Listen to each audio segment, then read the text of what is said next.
تو غسل کب واجب ہو جاتا ہے وہ چیز ہم دیکھتے ہیں. کب غسل ضروری ہے؟ تو پہلی چیز جنابت سے غسل واجب ہو جاتا ہے. یاد رکھیے جنابت سے غسل واجب ہو جاتا ہے، یعنی مرد اور عورت جمع کر لے، ہم بستری کر لے ایک دوسرے سے، تب بھی غسل واجب ہو. خواہ منی نکلے یا نہ نکلے، دونوں ہی شکل میں جو غسل واجب ہو جاتا ہے.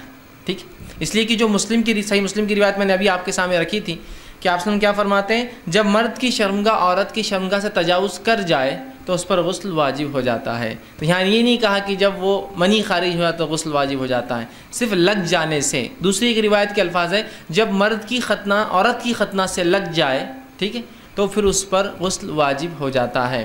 تو سب سے پہلی چیز جس کی وجہ سے غسل ٹوٹ جاتا ہے یا ہم پر غسل واجب ہو جاتا ہے، دونوں ہی باتیں ایک ساتھ یاد رکھیں، ٹوٹ بھی جاتا ہے ان چیزوں سے اور واجب بھی ہو جاتا ہے. تو اگر میں کہہ رہا ہوں غسل واجب ہو جاتا ہے مطلب ٹوٹ جاتا ہے تبھی واجب ہو جاتا ہے. ٹھیک، تو سب سے پہلی چیز جس وجہ سے غسل ہم پر واجب ہوتا ہے وہ یہ ہے کہ جب انسان ہم بستری کر لے، جمع کر لے، چاہے منی خارج ہو چاہے خارج نہ ہو، دونوں ہی شکل میں اس شخص کو جو ہے اور اس عورت کو جو ہے، اس مرد کو مطلب شوہر کو اور اس بیوی کو، دونوں کو غسل لینا پڑے گا. یاد رکھیے یہ پہلی چیز ہے جس پہ غسل ہم پہ جو ہے واجب ہو جاتا ہے. یاد رکھیں. ٹھیک، اسی طرح اور اگر نیند میں انسان ہو، ٹھیک، اور نیند میں انسان اور منی خارج ہو جائے، ٹھیک، مثال کے طور پہ آدمی نے کوئی خواب دیکھا ہو اور خواب دیکھنے سے جس کو احتلام کہتے ہیں، بہرحال احتلام ہو جائے، اور کوئی خواب دیکھا اور خواب دیکھنے کے بعد جو ہے منی خارج ہو گیا ہو، تو یاد رکھیے اس معاملے بھی غسل واجب ہے. ہاں اگر خواب دیکھا ہو لیکن منی خارج نہ ہوا ہو تو پھر غسل واجب نہیں. ٹھیک، لیکن اگر خواب دیکھا ہو اور منی خارج ہو گیا ہو تو یاد رکھیے یہاں بھی غسل واجب ہے، اس کو احتلام کہتے ہیں.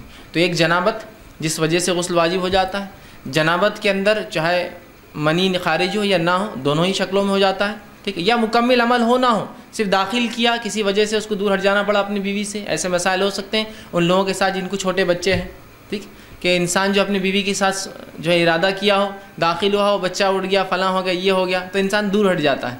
لیکن اب اس پر غسل واجب ہو گیا، پھر چاہے وہ بعد میں جمع کرے یا نہ کرے غسل سے واجب ہو. ورنہ بہت سے لوگ یہ سوال کرتے ہیں ایسا ہوا میں کیا کروں. ٹھیک، تو اس پر غسل یاد رکھیے واجب ہو گیا، کیونکہ یہاں حالانکہ منی خارج نہیں ہوئی لیکن پھر بھی ہوا، ہو جائے تب بھی ہوا. یا اسی طرح احتلام ہو جائے، مطلب نیند لگی، خواب دیکھا اور خواب کے بعد منی خارج ہونا شرط ہے، یاد رکھیے، تو بھی اس کا غسل جو ہے اس پہ واجب ہوا. اور احتلام مرد کو بھی ہو سکتا ہے، احتلام عورت کو بھی ہو سکتا ہے. تو ان شکلوں کے اندر غسل جو ہے ایک شخص کے اوپر یا اس عورت پر یا اس مرد پر یاد رکھیے غسل واجب ہو جائیں گے. یاد رکھیے اب ضروری ہے، فرض ہے اس کے اوپر کہ وہ غسل لے لے، اور یہ چیز غسل کو توڑ بھی دیتی ہے، اسی لیے اس پہ غسل واجب اور فرض ہو جاتا ہے. ٹھیک، نبی اکرم صلی اللہ علیہ وسلم بہرحال قرآن کی جو ایک آیت میں نے آپ کے سامنے تلاوت کی تھی سورہ مائدہ کی آیت نمبر 6 جس میں اللہ نے فرمایا اور اگر تم جو ہے جنوبی ہو تو نہا لیا کرو. ٹھیک، اگر تم میں سے کوئی شخص جنابت کی حالت میں ہو تو وہ غسل لے لے. ایک بات یہ تھی. دوسرا، نبی اکرم صلی اللہ علیہ وسلم کی صحیح بخاری کی ایک روایت ہے، آپ نے فرمایا کہا جب دونوں کی شرمگاہیں آپس میں مل جائیں تو غسل واجب ہو جاتا ہے. ٹھیک، اس لیے میں نے کہا منی خارج جو ہے نا، جب دونوں کی شرمگاہیں مل جائیں تو غسل ان دونوں پر واجب ہو جاتا ہے. ٹھیک، تو یہ پہلی شکل تھی غسل کے لیے، ٹھیک، جس کا تعلق شرمگاہ سے تھا اور جس کا تعلق ٹھیک ہے منی کے خارج ہونے سے تھا، چاہے وہ بیوی سے ہم بستری کی شکل میں ہوں یا صرف ملنے سے ہو جائے کہ داخل ہوا لیکن ابھی منی نہ بھی نکلا ہو، یا انسان احتلام ہو جائے، مرد ہو یا عورت ہو، تو غسل واجب ہوا. دوسری شکل جس میں غسل واجب ہو جاتا ہے وہ یہ ہے کہ ماہواری یا نفاس کے خون کے بنیاد پر، ٹھیک، یا کسی کو وہ مسئلہ جو ہر عورت کو ہر مہینے ہوتا ہے، جو اللہ رب العزت کی طرف سے بہرحال یہ ایک رحم ہے. میں اس کی تفصیلات انشاءاللہ آگے رکھنے والا ہوں، ورنہ بہت سے لوگ اس کو ایک سزا سمجھتے ہیں اور اس کے پیچھے ایک عقیدہ بھی ہوتا ہے لوگوں کا. وہ عقیدہ یہ ہے چونکہ حوا نے جو ہے آدم کو بہکا، اس طرح سے بہرحال ایک عقیدہ عموماً ہوتا ہے، چلن میں ہے، میں جانتا ہوں کہ حوا نے چونکہ آدم کو بہکایا تھا تو ماہواری کا خون جو اس کو مینسس ہوتا ہے وہ اللہ نے سزا کے طور پر دیا بول کر ایسا عقیدہ افسوسناک باتیں مسلمان عورتیں رکھتی ہے. ٹھیک، جب کہ یہ اللہ کی طرف سے ایک رحم ہے، اس لیے کہ اس کے رحم ہونے کی دلیل یہ ہے کہ جب عورت کو اولاد پیدا ہونے والی ہوتی ہے تو یہ خون آنا بند ہو جاتا ہے، اسی لیے کہ اسی جگہ سے پھر بچے کی ناف جڑ جاتی ہے اور مکمل خون کا دوران وہاں سے شروع ہو جاتا ہے. تو یہ رحم ہے اللہ کی طرف سے، ایک اولاد کی پیدائش سے پہلے اللہ اس کے رحم کو تیار کر دیتا ہے. یہ خون جو حیض میں نکلتا ہے جب انسان کو اولاد ہونے والی ہوتی ہے تو عورت کا خون بند ہو جاتا ہے، تو درحقیقت بند نہیں ہوتا، وہی خون جا کے اس کی ناف سے لگ جاتا ہے اور اس کی باڈی میں اس بچے میں سرکولیشن میں آ جاتا ہے. سمجھے آپ؟ تو یہ رحم ہے. تو جہاں عیسائیت کے نزدیک اور یہودیوں کے نزدیک حیض آنا سزا ہے عورت کو، اور دیگر تقریباً تمام مذاہب میں یہی معاملہ ہے. جس کی بنیاد پر حیض آتا ہے تو عورت کو گھر سے الگ کر دیتے ہیں، اس کے ہاتھ کا کھانا نہیں چلتا، پانی نہیں چلتا. شریعت نے یہ بتایا کہ یہ تو عورت پر اللہ کا رحم ہے کہ اس نے جو ہے اولاد کی پیدائش سے پہلے اس کو تیار کر دیا. بہرحال چلیے، تو حیض اور نفاس کے خون کے آنے سے جو ہے یاد رکھیے غسل واجب ہو جاتا ہے. یہ دوسری شکل ہے. ٹھیک ہے، اس لیے کہ اللہ رب العزت جو اس کے تعلق سے سورہ بقرہ سورہ نمبر 2 آیت نمبر 222 میں فرماتا اور کہتا ہے فَاعْتَزِلُوا النِّسَاءَ فِي الْمَحِيضِ وَلَا تَقْرَبُوهُنَّ حَتَّى يَطْهُرْنَ فَإِذَا تَطَهَّرْنَ فَأْتُوهُنَّ مِنْ حَيْثُ أَمَرَكُمُ اللَّهُ. دیکھیے آیت کا ترجمہ یہ ہے، حیض کے دنوں میں عورتوں سے الگ رہو اور پاک ہونے تک ان کے قریب نہ جاؤ، جب پاک ہو جائے تو جہاں سے تمہیں اللہ نے حکم دیا ہے جا سکتے ہو. تو یہاں دیکھیے دوسری بات آ گئی کہ اگر عورت کو حیض آ جائے تو انسان اس کا غسل اس پہ واجب ہو جاتا ہے. اور ایک بات یہ بھی پتہ چلی کہ اس دوران آدمی جو ہے عورت سے ہم بستری نہیں کر سکتا ہے نا، کیوں؟ تو یہاں کیا بیان کیا؟ تو الگ رہو. تو یہ الگ اسی معنی میں ہے، یاد رکھیے کہ اس سے ہم بستری نہ کرو.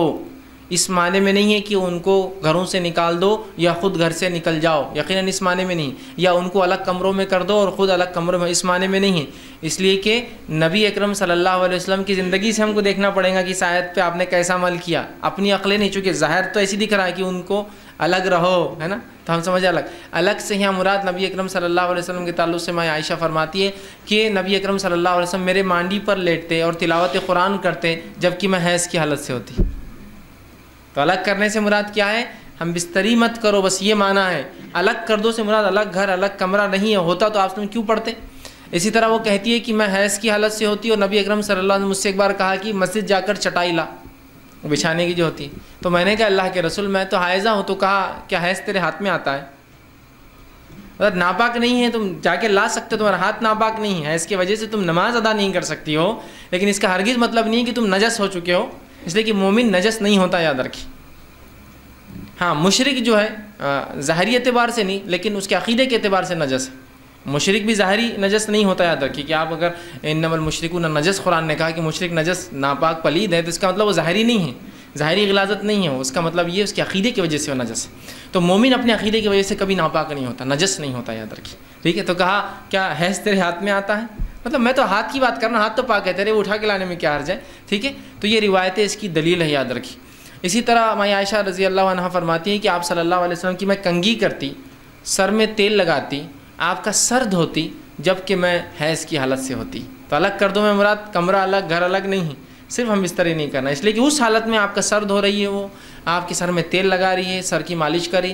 اسی طرح میمونہ رضی اللہ عنہا جو امہات میں سے یہ بھی ہے، وہ کہتی ہے کہ میں نبی اکرم صلی اللہ علیہ وسلم میرے پاس ہوتے اور فجر سے پہلے آپ کچھ نمازیں پڑھتے تو جو چادر میں حیض کی حالت میں ہوتی اوڑھی ہوئی ہوتی، اسی چادر کا ایک حصہ لے کے نبی اکرم صلی اللہ علیہ وسلم اس پر نماز پڑھتے. اگر الگ کر دو سے مراد الگ کمرہ الگ گھر ہوتا تو کیا آپ صلی اللہ علیہ وسلم ان کی اوڑھی ہوئی چادر کو آدھی وہ اوڑھی ہوئی اور آدھی بچھا کر نماز پڑھتے؟ اس پہ نہیں، آپ فوراً کہہ دیتے کہ بھائی سب اب نکل جاؤ یہاں سے، اب اس لیے کہ تم سب ناپاک ہو چکے ہو. ٹھیک ہے، تو یہاں اس سے مراد یہ ہے. ورنہ بہت سی جگہ یہ ہوتا ہے کہ لوگوں کو عورتوں کو الگ کر دیا جاتا ہے، ایسا کوئی مسئلہ نہیں یاد رکھیے. ٹھیک ہے، الحمدللہ. تو دیکھیے یہاں جو ہے حیض کی حالت کے تعلق سے بتایا گیا. اسی طرح جو ہے آپ صلی اللہ علیہ وسلم فرمایا، یہ صحیح مسلم کی روایت آپ نے فرمایا جتنے دن تجھے حیض آتا تھا اتنے دن ٹھہری رہے پھر غسل کر لے.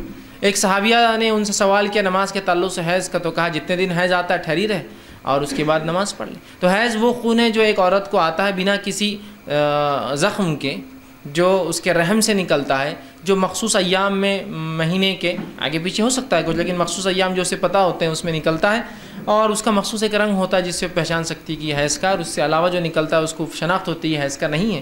بہرحال اس کو حیض کہا جاتا ہے. اب نفاس کیا ہے؟ نفاس وہ خون ہوتا ہے جو اولاد کی پیدائش کے بعد نکلتا ہے، جس کی مدت جو ہے مختلف عورتوں کو، اور حیض اور نفاس دونوں کی مدت مختلف عورتوں کو مختلف علاقے کے اعتبار سے، سرد اور گرمی کے اعتبار سے، جسامت کے اعتبار سے، دبلے اور موٹے ہونے کے اعتبار سے، حالت کے اعتبار سے مختلف آتی ہے، نسل کے اعتبار سے مختلف ہوتی ہے. اس میں کوئی جس کو کہیں گے کہ ریجڈ رول نہیں کہ ایسا ایسا ایسا ہوتا ہے، کچھ بھی ہو سکتا ہے، اینی تھنگ. ٹھیک، عمومی اعتبار سے جو بتایا جاتا ہے وہ یہ آتا ہے کہ سائنسی اعتبار سے بہرحال یہ ہے کہ 1 سے لے کر 7 دن اور 7 دن سے لے کر 15 دن مخصوص عورتوں کو، کچھ لوگوں کا ایسا ہو سکتا ہے، لیکن عمومی اعتبار سے 1 سے لے کر 7 دن ہو سکتا ہے، ٹھیک، یا 1 یا 3 ہوتا ہے، یا 5 ہو سکتا ہے، یا 7 ہو سکتا ہے، یا کچھ مخصوص کو 15 بھی ہو سکتا ہے، حیض خاص طور سے یاد رکھیں۔ نفاس وہ خون ہوتا ہے جو پیدائش کے بعد آتا ہے، اس کی مدت کوئی طے نہیں، شریعت میں کچھ بھی ہو سکتا ہے۔ افسوس کی بات ہے لیکن ہمارے پاس مسلمانوں میں طے مدت ہے، کتنی؟ 40 دن فکس۔ 40واں دن ہوا پھر عورت نہاتی ہے اور اس کے بعد کیا ہوتا ہے؟ چلا، اس کی ایک دعوت دی جاتی ہے نا، آپ اور میں جاتے ہیں اور خوب چور کے کھا کے آتے ہیں نا۔ چلا مطلب یہ بہرحال کیا بولے، اب کیا بولے اس کو عام زمانے ولیمہ ثانی بول سکتے، وہ اعلان کرتا ہے کہ بھائی اب میری بیوی مجھ پر حلال ہے۔ کیسی مطلب عجیب بات ہے، اللہ رحم کرے ہم پر۔ 40 دن چونکہ ہو گئے، اب وہ 40 مطلب چونکہ کچھ لوگوں کے اعتبار سے 40 دن ہی وہ ہوتا ہے، فکس ہے، بنا لیا گیا ہے، طے شدہ ہے، تو لہٰذا اب 40ویں دن چونکہ وہ پاک ہو رہی ہے تو اعلان کرا جا رہا ہے لوگوں میں کہ پھر سے اب میرے لیے وہ حلال ہو رہی ہے۔ کیا بےہودہ اور بے شرمی کی بہرحال رسومات ہے، اللہ رحم کرے بہرحال، ٹھیک ہے۔ تو پھر وہ جو ہے اس کے لیے پروگرام رکھتے ہیں، ایسا کوئی حقیقت نہیں ہے۔ اور ایسا کتنی بار ہوتا ہے کہ عورتوں نے، گھر کی بڑی عورتوں نے، اور میں اکثر یہ کہتا ہوں بہرحال عورتیں اس کو برا نہ لگنے دیں اور مجھ سے بدلہ لینے کی نہ ٹھان لیں، بہرحال ایک عام بات بہرحال میں بولتا ہوں، اور بالخصوص بوڑھی عورتیں بہرحال میرے سے بدگمان نہ ہوں، میں تو ان کی دعاؤں کا جو ہے طالب ہوں، لیکن بہرحال جو دین ہمارے پاس چلتا ہے اس دین کو میں اپنی زبان میں کہتا ہوں بوڑھیوں کا دین۔ ہمارے پاس جو اسلام ہے وہ بوڑھی عورتوں کا اسلام ہے۔ شادی ایسی کیوں؟ دادی بول رہے ہیں، مطلب وہ بوڑھی کا دین نہیں ہے، شریعت کا، اللہ رسول کا دین نہیں ہوتا ہے۔ یہ حیض اور نفاس کے مسائل ایسے کیوں؟ دادی اماں، پھپھو اماں، یہ اماں، وہ خالہ، وہ تائی، وہ چچی، وہ بوڑھی عورت، وہ انہوں ایسا بولتے تو وہ کرنا ہے۔ شریعت تو نہیں بولتی، نہیں پھر بھی ہم 40 دن کا ہی رکھیں گے۔ کیوں؟ انہوں بول رہے ہیں 40 دن تک عورت ناپاک رہتی، کیوں؟ شریعت میں تو ناپاکی ہے ہی نہیں، انہوں بول رہے ہیں نا بڑے، اس میں مردوں کو مداخلت نہیں ہے، عورتوں کا دین رہتا ہے۔ یہ شادی سے پہلے ایسے رسومات کیوں؟ نہیں دادی بول رہے تھے اس کے بغیر تو ہو ہی نہیں سکتا، نانی بول رہے تھے۔ تو ہمارے پاس جو ایگزسٹنگ ریلیجن چلتا ہے اسلام، وہ بوڑھیوں کا دین ہے، وہ دین نہیں ہے جو اللہ نے بھیجا اپنے نبی کے ذریعے محمد صلی اللہ علیہ وسلم، اور جو صحابہ کے ذریعے ہم تک پہنچا، وہ دین نہیں ہے، یہ بوڑھی عورتوں کا دین ہے۔ وہ جو بولیں گی وہ ہوں گا۔ صحرا باندھ دو تو باندھنا ہے، دادا تو نہیں بڑھ، لیکن دادی کی بڑی خواہش ہے مرنے سے پہلے کہ پوتے کو جو ہے صحرے میں دیکھ لیں۔ ان کو یہ خواہش نہیں ہے کہ جو اب جانے کا وقت ہے کم از کم اب تو کتاب و سنت پہ آ جاؤں، لیکن مرتے وقت یہ خواہشات پوری واقعی مرنے تک اپنی بہوؤں کو ڈکٹیٹ کرتے رہیں گے کہ حیض اور نفاس کے مسائل وہ ہیں جو میں بتاؤں گی، شریعت کے مطابق نہیں۔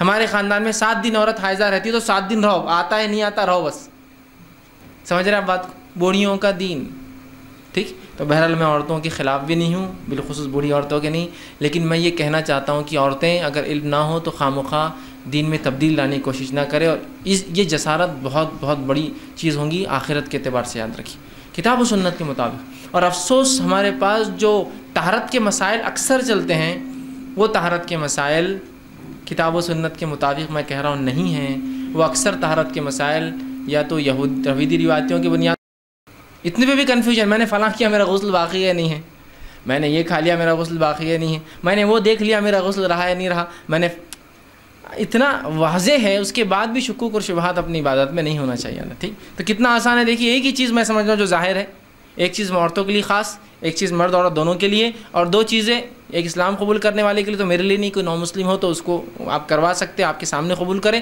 اور ایک مر جائے تو وہ میں بھی نہیں کروں گا، آپ بھی مر جائے تو آپ کے لیے بھی کوئی دوسرا کریں گا، عورتیں مرے یا کوئی دوسرا کرتا ہے، وہ ان کو یاد رکھنا چاہیے کہ مجھے غسل کرانا ہے۔ تو سمپل ایک ہی چیز ہمارے لیے بچتی ہے جس کو یاد رکھنا ہے ذہن میں، عورتیں 2 چیزیں یاد رکھ لیں، ہم بستری اور حیض نفاس، مرد ایک ہی چیز یاد رکھے کہ احتلام ہو جائے، منی خارج ہونا اس میں شرط ہے، یا اپنی بیوی سے ہم بستری کی نیت کرے اور کرنا شروع کرے، لیکن اس سے منی خارج ہونے سے پہلے کچھ وجہ سے الگ ہو جائے، کچھ وجہ تو بہرحال اس معاملے میں اس پر جو ہے غسل واجب آ جاتا ہے۔ تو یہ تھے جہاں غسل ہم پر واجب آ جاتا ہے یا غسل ٹوٹ جاتا ہے یا جس کی وجہ سے غسل کرنا ہم پر ضروری ہے، ٹھیک ہے۔ چلیے آئیے اب اس کے